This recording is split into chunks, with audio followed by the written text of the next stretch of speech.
বিশ্বকাপের গ্রুপ পর্বের প্রথম ম্যাচে প্রত্যাশা পূরণ করতে পারেনি ৫ বারের বিশ্ব চ্যাম্পিয়নরা। শক্তিশালী মরক্কোর বিপক্ষে ১-১ ড্র করে মাঠ ছাড়তে হয়েছিল ব্রাজিলকে।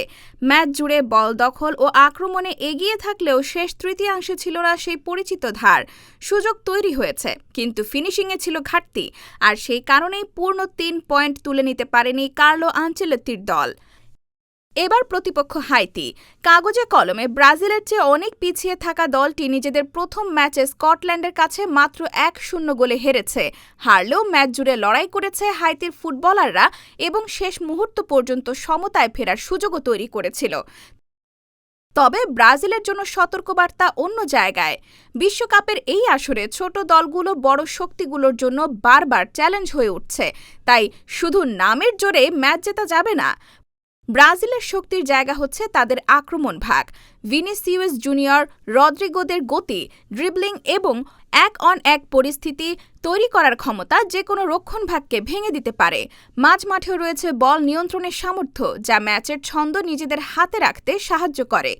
কিন্তু দুর্বলতাও স্পষ্ট। মরক্কোর বিপক্ষে দেখা গেছে প্রতিপক্ষ যখন নিচু ব্লকে ডিফেন্স সাজায়, তখন ব্রাজিলের আক্রমণ অনেক সময় ধীর হয়ে যায়। সুযোগ নষ্ট করার প্রবণতা উদ্বেগের কারণ। যদি একই সমস্যা হাইতির বিপক্ষেও দেখা যায়, তাহলে ম্যাচ অপ্রত্যাশিতভাবে কঠিন হয়ে উঠতে পারে। অন্যদিকে হাইতির সবচেয়ে বড় শক্তি তাদের লড়াকু মানসিকতা। দ্রুত কাউন্টার অ্যাটাক এবং শারীরিক ফুটবলের মাধ্যমে তারা প্রতিপক্ষকে চাপে ফেলতে চায়।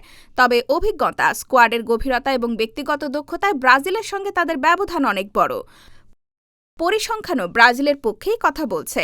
দুই দলের আগের দেখাগুলোতে ব্রাজিলের আধিপত্য ছিল স্পষ্ট, যার মধ্যে ২০১৬ সালের কোপা আমেরিকায় ৭-১ গোলের বড় জয়ও রয়েছে। তাই এই ম্যাচে ব্রাজিলের লক্ষ্য শুধু জয় নয়, নিজেদের সামর্থ্যের বার্তাও দেওয়া।